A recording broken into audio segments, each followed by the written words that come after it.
Bonjour à tous, on est en voiture avec Thierry Bédossa, on sillonne l'Oise. On va tourner des vidéos pour la campagne. Qu'est-ce qu'on va faire aujourd'hui, Thierry? On va parler de plusieurs thématiques qui nous tiennent particulièrement à cœur. En premier lieu, de la volonté politique. Parce que moi, je suis convaincu que si les Français élisent quelques parlementaires du parti animaliste, nous, les parlementaires, on va être capables d'imprimer cette volonté politique que dorénavant, les maîtres mots dans notre relation à l'animal en France, c'est bienveillance et bientraitance. On peut tout changer dans les systèmes d'élevage intensif, on peut tout changer dans les systèmes d'abattage centralisés, on peut tout changer dans l'expérimentation animale et la recherche scientifique avec de la volonté politique.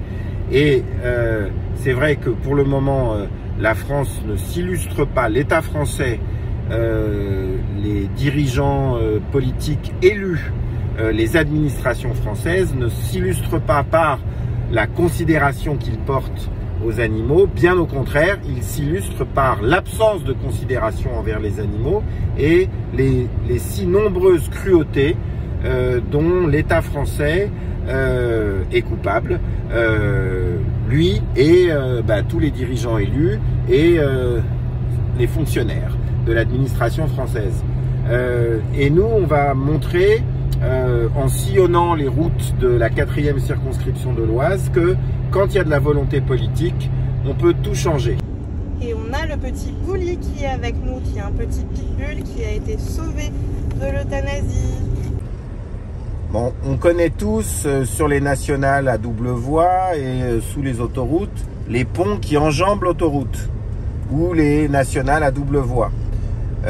Ces ponts-là permettent des trajets routiers accessoires, mais la vertu essentielle, si on respecte la faune sauvage et qu'on montre de la considération pour elle, la vertu essentielle de ces écoponts, de ces écoducs, c'est avant tout aussi de permettre le passage de la faune sauvage. Et même si on sait aujourd'hui que dans beaucoup de régions de France, et notamment dans ces territoires de l'Oise, il y a énormément de routes, il y a énormément d'artificialisation parce qu'il y a un bassin de population d'humains non négligeable et la proximité du bassin parisien et de l'Île-de-France, eh bien, ce n'est pas pour autant qu'on doit considérer que la faune sauvage n'a pas sa place et que la faune sauvage doit se faire écraser sur tous les axes routiers non protégés.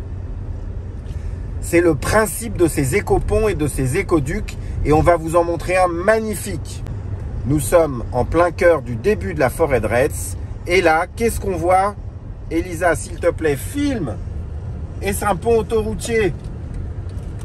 Non. Non, ce n'est pas un pont autoroutier. Qu'est-ce que c'est ce truc? C'est un passage pour la faune sauvage. C'est en plein cœur de la forêt. C'est pas un axe routier. C'est un passage pour la faune sauvage. C'est opacifié pour pas que les animaux de la faune sauvage soient apeurés par la vue des voitures. C'est utilisable de jour comme de nuit. Et c'est ça qui permet ces fameux couloirs de circulation. C'est un axe majeur du programme du Parti animaliste qui voudrait en financer partout en France. Qu'est-ce que ça changerait? Mais ça changerait tout. Il y aurait beaucoup moins d'animaux sauvages écrasés sur les bords de route non protégés. Et puis surtout, ça permettrait à cette faune de continuer à se brasser génétiquement. Ça permettrait à cette faune de continuer à exister dans des territoires.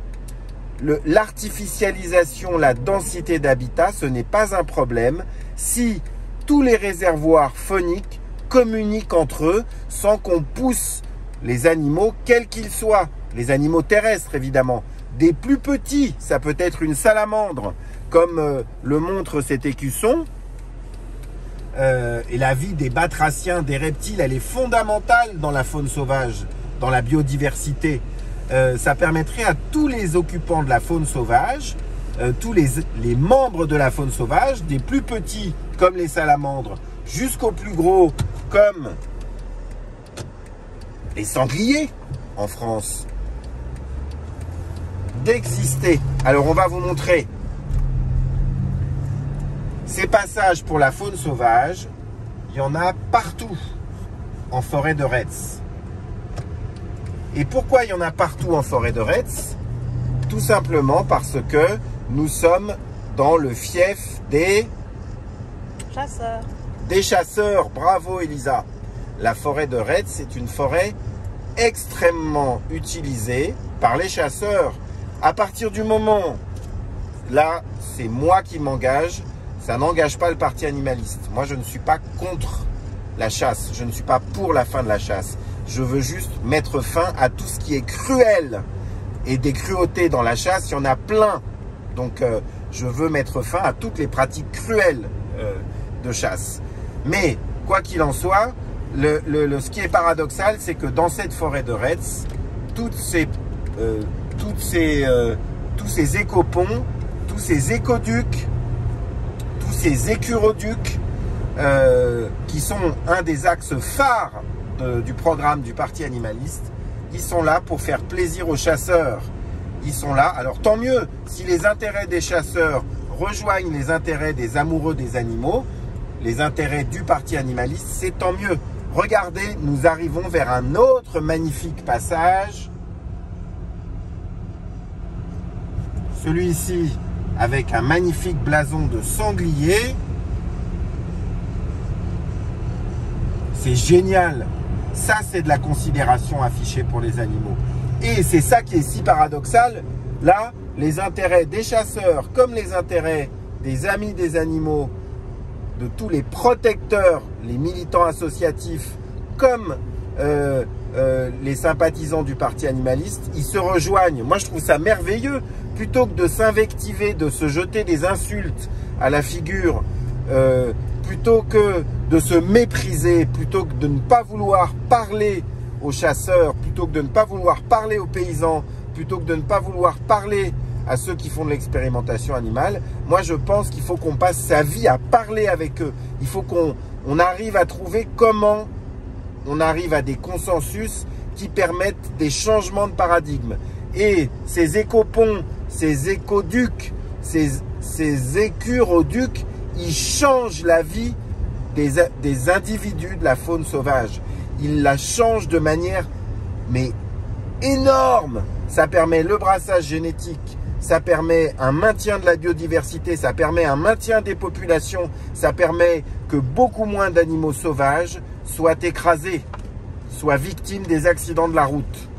Ça change tout. Ce sont ce type de changement de paradigme que seul un candidat du parti animaliste élu à l'Assemblée nationale pourrait vous permettre.